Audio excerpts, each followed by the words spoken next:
Están ustedes terminando con el mensaje del día de hoy, una serie que han estado avanzando juntos con el pastor Marcelo y una serie en la que confío que el Señor ha estado hablando a cada uno de sus corazones. Y cuando el pastor Marcelo me compartió la serie que venían viendo y el libro que estaban analizando, el libro de Isaías, la profecía de Isaías y el título de la serie, pensé en mi corazón, qué título más apropiado para el contexto en el que el profeta Isaías tiene que hacer su ministerio. Qué título más apropiado para ese contexto puntual donde él tiene que hablar a una nación de Israel que se ha desviado de Dios, que ha decidido caminar lejos de él, una nación que además es obstinada, es rebelde, y Dios le manda a Isaías en ese contexto a profetizar contra un pueblo que persistentemente ha pecado contra él. En el horizonte profético, es decir, hacia adelante, cuando Isaías está profetizando, lo que se viene es el juicio en el cual Dios va a usar a Babilonia. Eso es lo que viene para Israel. Y ahí está Isaías hablando a un pueblo duro, a un pueblo que no quiere escucharle. Jerusalén va a ser reducido a ruinas. Jerusalén no va a volver a ser lo que era, va a ser destruida. Además, ese pueblo va a ser llevado cautivo. Y además Dios va a usar a naciones paganas para que le sometan. Ese es el contexto en el que Isaías profetiza al pueblo de Israel. Y cuando lo pensamos humanamente, querida iglesia, querido hermano, querida hermana, pareciera ser un caos. Todo pareciera estar fuera de control. Eso es lo que sucedía con el pueblo de Israel. Por eso me parece apropiado el título de la serie: Paz en un mundo caótico. Porque lo que vamos a ver en la profecía de Isaías en el capítulo 45 es algo que trae paz a nuestros corazones, porque podemos ver la soberanía de Dios, porque podemos ver a un Dios que controla la historia, porque podemos ver a un Dios que usa a quien Él quiere usar, porque podemos ver a un Dios que obra de la manera en la que Él quiere obrar, y porque podemos ver a un Dios que siempre piensa el bien para nosotros. Entonces vamos a analizar este capítulo 45, que es un capítulo largo, 30, 35, 40 minutos. Es poco tiempo para analizarlo con la profundidad que pudiéramos analizarlo. Pero lo que vamos a hacer es, vamos a avanzar en el capítulo y vamos a sacar algunas aplicaciones prácticas para nuestra vida cristiana y que traigan paz y conforten nuestro corazón. Así que ese es el escenario en el que Isaías profetiza. Un escenario de caos, todo está fuera de control. Y él va a anunciar el levantamiento de un rey pagano que va a hacer la obra de Dios. Así empieza el capítulo 45 de Isaías. Él está profetizando al pueblo que Dios va a levantar un rey, y no un rey del norte o del sur, no un rey judío, sino que va a levantar a un rey pagano para hacer su obra. Ese rey va a ser un instrumento utilizado por Dios. Alguien a quien Dios en su soberanía va a decidir usar para sus fines, para sus propósitos. Ahora, pensemos esto por un segundo, querida iglesia. Qué escandaloso podría ser para un judío de ese momento escuchar al profeta Isaías profetizar y decir que Dios levantaría a un rey pagano. ¿Cómo el Dios santo, el Dios de Israel, va a usar a un rey gentil? Algún judío podría pensar, ¿cómo puede haber esperanza cuando el pueblo de Dios está camino al juicio? ¿Cómo puede haber esperanza en un contexto donde Jerusalén va a ser destruida? ¿Cómo puede de todo este caos resultar algo bueno? Preguntas que podría hacerse alguien en ese momento escuchando la profecía. Y si nos detenemos a pensar, se conecta mucho con la manera en la que nosotros a veces pensamos. Conecta mucho con preguntas que nosotros a veces solemos hacernos. ¿Por qué pasa lo que pasa? ¿Por qué nuestro mundo está como está? Porque si miramos los noticiarios, si miramos las redes, vemos un mundo que políticamente está inestable. Hay conflictos en todos lados. Hay conflictos en Europa, hay conflictos en Asia, nuestros conflictos en Latinoamérica, que los conocemos muy bien. Entonces uno mira el mundo y dice, políticamente, inestabilidad total. Un mundo que además moralmente está confundido. La gente no encuentra el norte.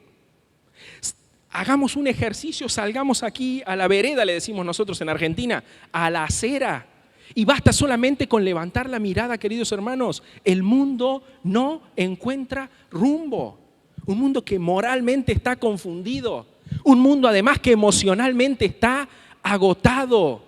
Unos días antes de salir de Argentina, de nuestro país, una noticia que no es para nada común en nuestros países.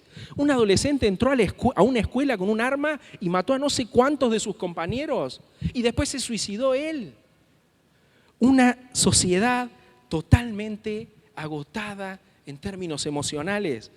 Y una sociedad además que nosotros sabemos que sin Cristo está espiritualmente perdida. Y esa es la más grande de las ruinas. Porque una persona puede tener muchas necesidades, pero todos vamos a coincidir, y es lo que la palabra de Dios dice, que la mayor ruina de una persona es la ruina espiritual.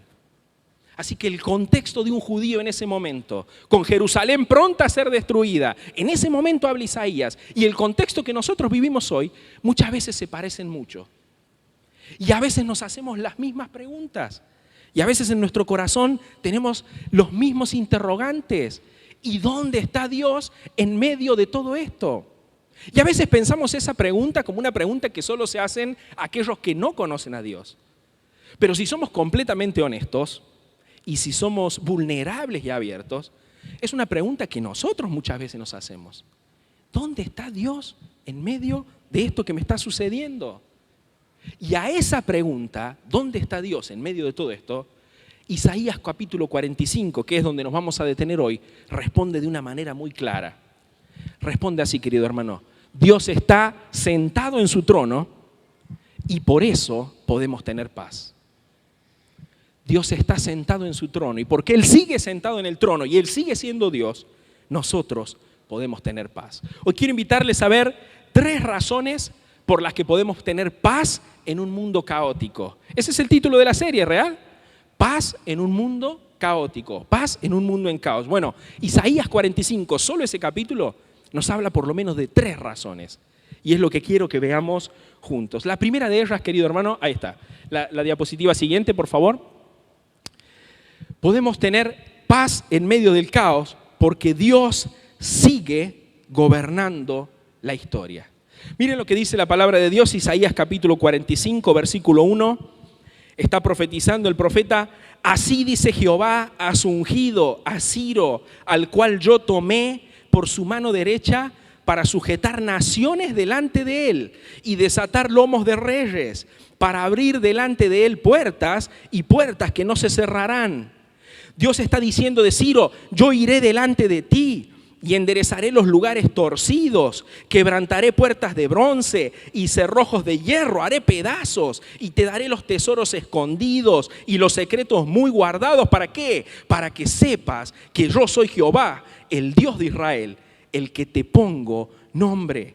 Por amor de mi siervo Jacob y de Israel, mi escogido, te llamé por tu nombre. Te puse sobrenombre, aunque no me conociste. Verso 5, yo soy Jehová y ninguno más hay, no hay Dios fuera de mí. Yo te ceñiré, aunque tú no me conociste. ¿Para qué? Para que se sepa desde el nacimiento del sol y hasta donde se pone que no hay más que yo. Yo, Jehová, y ninguno más que yo, que formo la luz y creo las tinieblas, que hago la paz y creo la adversidad. Yo, Jehová, soy el que hago todo esto. Es un pasaje contundente, es un pasaje que destila la soberanía de Dios. En cada uno de los versos podemos ver a un Dios que gobierna, que hace y deshace acorde a sus designios.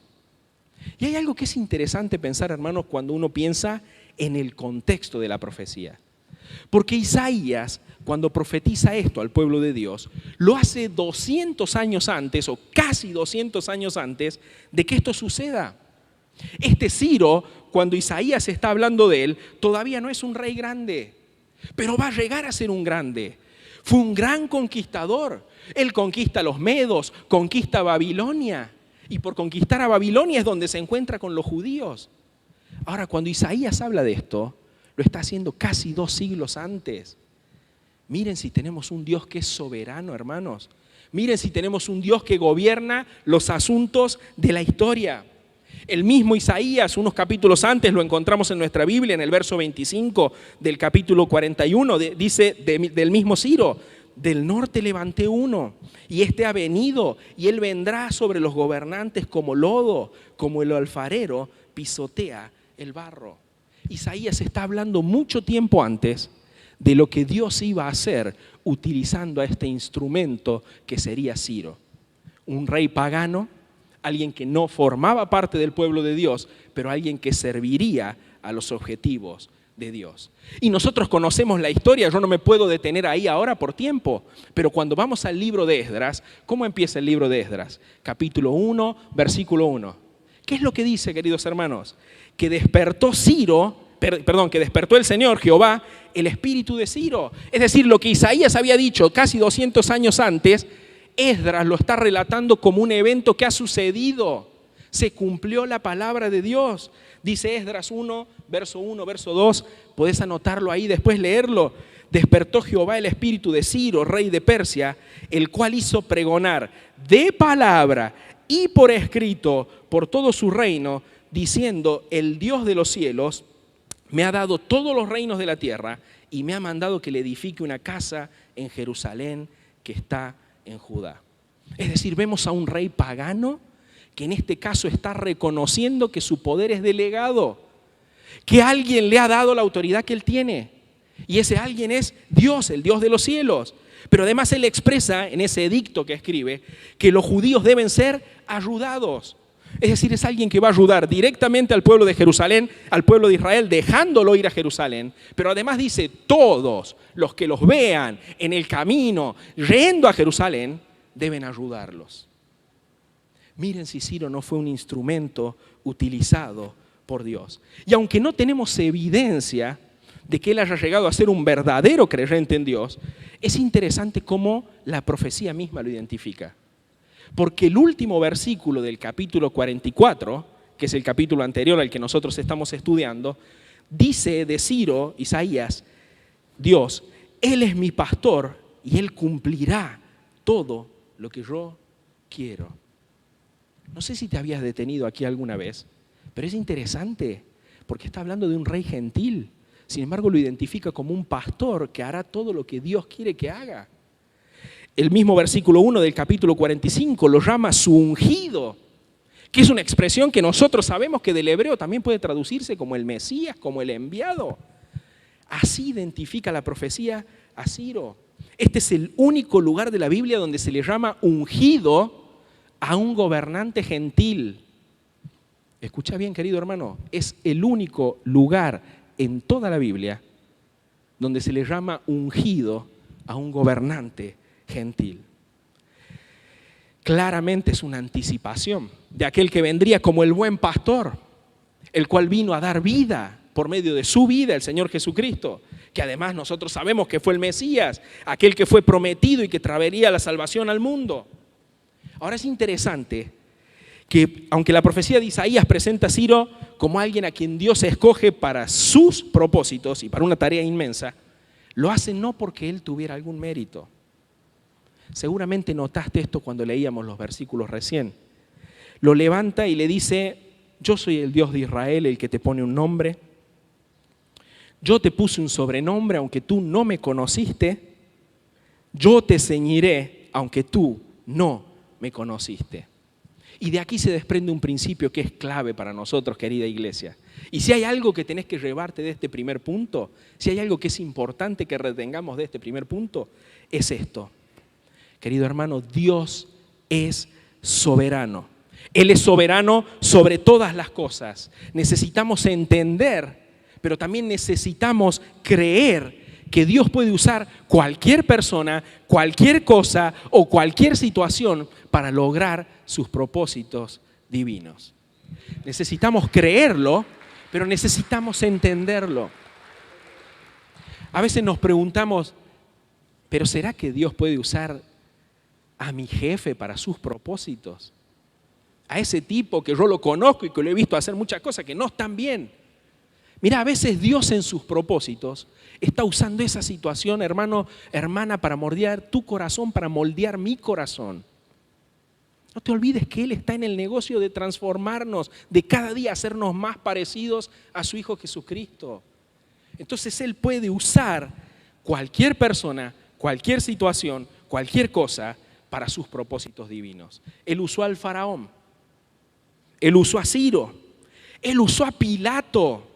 Es interesante, nosotros no podemos detenernos ahora ahí, pero cuando Pedro está en Hechos hablando acerca del momento de la crucifixión de Jesús, y él habla exactamente acerca de Pilato, dice que todo lo que ellos hicieron, Pilato, los líderes judíos y todos los que formaron parte de esa situación, todo lo que ellos hicieron, lo hicieron para que sucediera tal como estaba premeditado que tenía que suceder. Toda obra, toda persona, toda situación puede ser usada por Dios para sus propósitos. Él está obrando en nuestras vidas. Él es soberano. Él gobierna todas las cosas y cuando entendemos y cuando aplicamos esta verdad a nuestro corazón, nuestra alma encuentra paz. Porque si yo sé que todo lo que me sucede, Dios lo está dominando para que obre para mi bien, que eso es lo que dice Pablo en Romanos capítulo 8, en ese verso que tanto conocemos. Si yo sé que todo lo que está sucediendo, Dios lo está obrando para mi bien, entonces mi corazón puede descansar en eso. Podemos tener paz en un mundo caótico porque Dios sigue gobernando la historia. Querido hermano, a Dios nada le toma por sorpresa. Quizás a ti, quizás a mí, una situación nos puede tomar por sorpresa, no a Él. A Dios nada le sorprende, nunca llega tarde. Quizás en tu concepción, en la mía, Él puede llegar tarde, pero en sus designios, Él nunca llega tarde. Él es un Dios que gobierna nuestro mundo acorde a sus propósitos. ¿Crees esto, iglesia? Él es un Dios soberano y por eso podemos tener paz. Ahora, podemos tener paz porque Dios sigue gobernando la historia, pero también podemos tener paz, y este es el punto 2, porque descansamos en esa soberanía. No solamente la entendemos conceptualmente, que ese es mucho de los problemas que tenemos el cristianismo, sobre todo de mi generación. Entendemos un montón de cosas conceptualmente, racionalmente, pero no siempre vivimos en esas verdades. No siempre las hacemos una práctica en nuestras vidas. Ahora, el hecho de que Dios gobierna la historia tiene que llevarnos indefectiblemente a descansar en esa soberanía. Mucho de nuestro caos interior, mucho de nuestros desórdenes vienen por querer entender todas las cosas. Eso es lo que a mí me pasa. Quizás a ti no te pasa, pero a veces uno quiere tener todo bajo control, conocer exactamente cómo va a ser todo, manejar absolutamente todas las variables. Y a veces Dios va obrando de diferentes maneras y nosotros vamos viendo su obrar a medida que vamos avanzando en fe. Y nos preguntamos, ¿por qué Dios permitió esto? ¿Por qué tuvo que ser de esa forma? ¿Por qué esa puerta se cerró? ¿Por qué este familiar no se recuperó, no se sanó? ¿Por qué no fue como yo esperaba que fuera? Y sin darnos cuenta, empezamos en nuestros corazones a discutir con aquel que gobierna la historia. Y el profeta Isaías lo pone acá en el verso 9 de una manera preciosa. Empezamos a discutir, a entrar en pleito en nuestro corazón con aquel que nos hizo, con nuestro hacedor. Mire lo que dice el versículo 9 de este capítulo 45. Viene hablando acerca de la soberanía de Dios y dice el verso 9, ay del que pleitea con su hacedor, el tiesto con los tiestos de la tierra. ¿Le dirá acaso el barro al que lo labra, al que lo trabaja, qué haces? ¿O tu obra no tiene manos? Ay del que dice al padre, ¿por qué engendraste? Y a la mujer, ¿por qué diste a luz? Versículo 11, así dice Jehová, el Santo de Israel y su formador, preguntadme de las cosas por venir, mandadme acerca de mis hijos y de las obras de mis manos. Yo hice la tierra y creé sobre ella al hombre. ¿Ves? Vamos nosotros que somos obra suya a tener un pleito con Dios? ¿Nosotros le vamos a decir a Dios, estamos acaso en posición de decirle a Dios, ¿qué estás haciendo? ¿Por qué obras de la forma en la que estás obrando? Pongámonos de vuelta 2 segundos en el contexto de un judío de ese momento. Él podría tener cuestionamientos, claramente. ¿Por qué Dios nos vas a disciplinar? ¿Por qué nos vas a castigar? ¿Por qué vamos a ir en cautividad bajo el poder de reyes paganos? ¿Por qué por qué vas a utilizar a un rey pagano para liberarnos? ¿No podrías levantar a un rey judío? ¿No podrías utilizar a alguien del norte? ¿No podrías utilizar a alguien del sur? ¿Por qué va a ser Ciro? Y Dios le responde de esta forma. ¿Le dirá el barro al que lo labra, qué haces? Hermanos, no estamos nunca en condición de cuestionar el obrar de Dios. Él es soberano, Él obra acorde a sus propósitos. Contender con Dios, entrar en pleito con Él, siempre es una respuesta incorrecta a su soberanía. Voy a decirlo de una forma más simple. Discutir con Dios es siempre una respuesta incorrecta a su soberanía. Es no entender que al final de cuentas Él está sobre todo y sobre todas las cosas. Entonces la pregunta natural que surge es, querido hermano, entonces si esa es la respuesta incorrecta, ¿cuál es la respuesta correcta ante un Dios soberano? ¿Cómo debiera nuestro corazón en humildad responder a la soberanía de Dios? Eso es exactamente lo que Pedro escribe en su primera epístola en el capítulo 5, versículos 6 y 7, donde dice así la palabra de Dios. Humillaos pues bajo la poderosa mano de Dios, para que Él los exalte cuando fuere tiempo, echando toda vuestra ansiedad sobre Él, porque Él tiene cuidado de vosotros. Querida iglesia, no siempre vamos a tener todas las respuestas, pero nuestra paz no descansa o no debiera descansar en el hecho de conocer que nuestra paz no debe descansar en conocer todo lo que Dios está haciendo, sino en el aprender a rendir nuestras cargas a Él. La mayoría de las veces nuestra humanidad nos lleva a intentar controlar, conocer todo, saber, pero debemos confiar en que Dios gobierna. Es en la humildad del corazón donde hallamos la verdadera paz. Entonces quizás en el silencio de tu cuarto, en el silencio del mío, quizás en el silencio de nuestro corazón, de nuestra almohada, debemos dejar de pedirle explicaciones a Dios para empezar a decir con un corazón humilde, Señor, acá está mi carga, entiendo que gobiernas todas las cosas, confío en ti. En la humildad del corazón hallamos la verdadera paz. Siempre hay paz cuando descansamos en un Dios que maneja todas las cosas.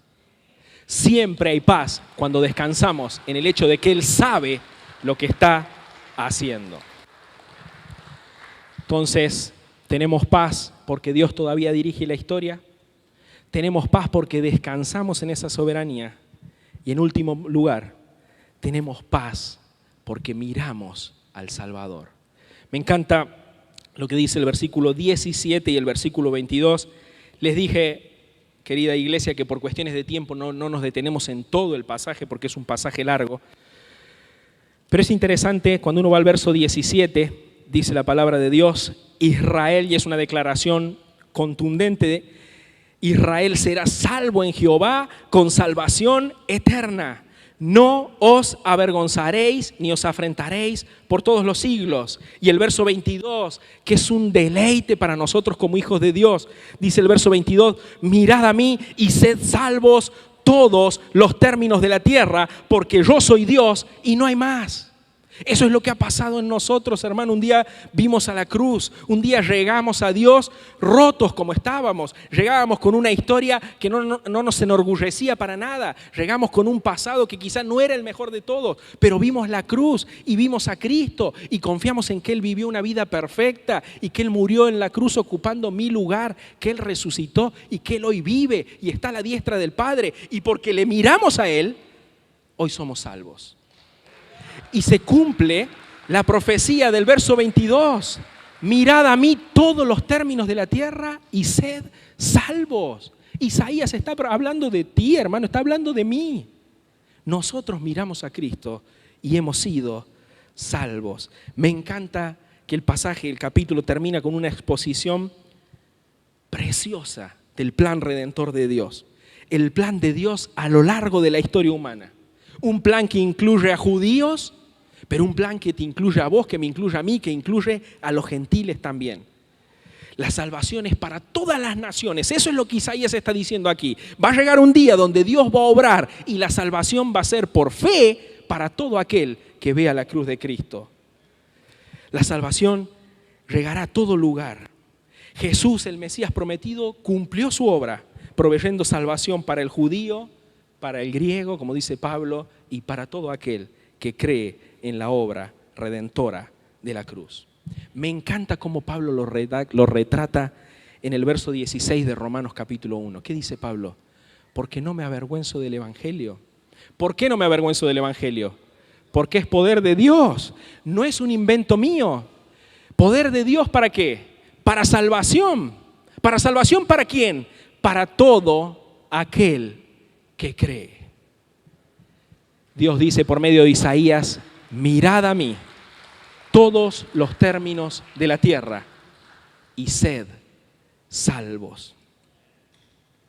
Es precioso ver el plan del Redentor de Dios a lo largo de la humanidad. ¿Te acordás en Hechos capítulo 10? ¿Recuerdas cuando Pedro está con Cornelio? Es una situación que Dios mismo obra. Y es interesante, porque él primero le muestra una visión a Cornelio. Y después le muestra una visión a Pedro. Y por medio de esas dos visiones propicia un encuentro. Y Pedro y Cornelio se conocen. Y Cornelio llega al conocimiento de la verdad. Llega a ver en la persona de Cristo a un Salvador. Llega a ser salvo. ¿Y qué es lo que escribe Pedro más adelante? Hechos capítulo 10 en el verso 34 y 35. Lo escribe Lucas en realidad en el libro de los Hechos. Pero ¿qué es lo que Pedro dice más adelante? Dice, en verdad ahora comprendo que Dios no hace acepción de personas, sino que Él se agrada en toda nación de aquel que le teme y hace justicia. Mirar al Salvador trae paz a nuestros corazones. ¿Por qué trae paz?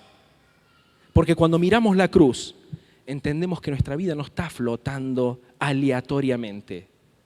Entendemos que hay un Dios que gobierna todas las cosas, un Dios que está sentado en su trono, que gobierna la historia, que levantó a Ciro y así como usó a un rey gentil, Él está obrando todo lo que sucede en tu vida y en la mía para cumplir con todos sus propósitos. Este capítulo nos muestra algunas verdades y ya con esto voy terminando. Nos enseña que Dios controla la historia humana con precisión. Él controla tu historia y mi historia con precisión. Eso no nos quita responsabilidad a nosotros por nuestros actos. Pero Dios controla nuestra historia. Dios levantó a Ciro como un instrumento para su gloria. Y así como Él levantó a Ciro, Él puede usar cualquier persona, cualquier situación para su gloria. Él abrió la salvación a todo el mundo. Y ahí entramos nosotros, hermanos, los gentiles. Él preparó el camino para Cristo y ese mismo Dios es el que culminó la obra en la cruz. Miren si tenemos razones en esta mañana para adorar a Dios. Un Dios soberano, un Dios que obra por amor. Nada, nunca estuvo fuera del control de Dios. Ahora, amado hermano, si Dios nunca perdió el control de la historia del mundo, es lo que vemos en la profecía de Isaías. Si Dios nunca perdió el control de la historia del mundo, ¿pensás que va a empezar contigo? Pienso que va a empezar con mi historia. Él no ha perdido el control de nuestra historia. Tu paz, mi paz, se halla en mirar en el lugar correcto, en saber quién escribe la historia, en descansar en su soberanía y en mirar al Salvador. El desafío para esta semana es, hoy ahora a la tarde nos despedimos y mañana comienza una semana para todos. Los chicos que están en la escuela, los que están en la universidad, los trabajos. Pero el desafío para esta semana es, en lugar de mirar el caos afuera, en lugar de mirar el caos político, las situaciones económicas, los problemas familiares, los diversos conflictos que podemos tener, miremos al Salvador, porque Él nos está llamando a levantar la mirada hacia Él. En Hebreos capítulo 6, el autor viene hablando acerca de la esperanza que tenemos. Y cuando llega al versículo 19, usa esta imagen poética que es preciosa. Él dice que la esperanza que tenemos en Cristo es el firme o la firme ancla del alma. ¿Lo pensaste alguna vez así? La esperanza en Cristo es el ancla que sostiene tu alma. Decía Charles Spurgeon, la fe no evita las tormentas, pero nos permite navegar en ellas sin temor. Y nuestro Salvador dijo, en el mundo tendréis aflicción, pero ¿qué? Confiad, yo he vencido al mundo. En Él está la verdadera paz. Oramos.